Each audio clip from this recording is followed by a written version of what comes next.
এবার BNP senior মহাসচিব মির্জা ফখরুল ইসলাম আলমগীর সরাসরি ঘোষণা দিয়েছেন আওয়ামী লীগের নিষেধাজ্ঞা প্রত্যাহার করে আওয়ামী লীগকে সম্পূর্ণরূপে সচল করা হবে।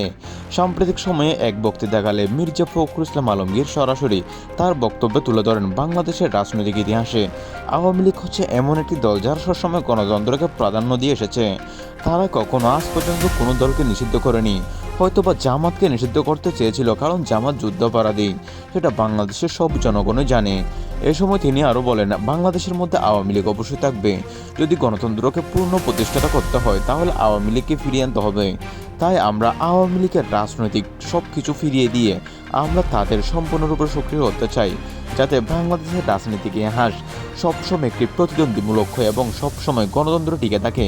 তার এরূপ বক্তব্যের পরপর সামাজিক যোগাযোগ মাধ্যমে ব্যাপক উত্তেজনা ছড়িয়ে পড়েছে। অনেকে বলছেন এই বক্তব্য রাজনৈতিক প্লট উল্টে দিয়েছে।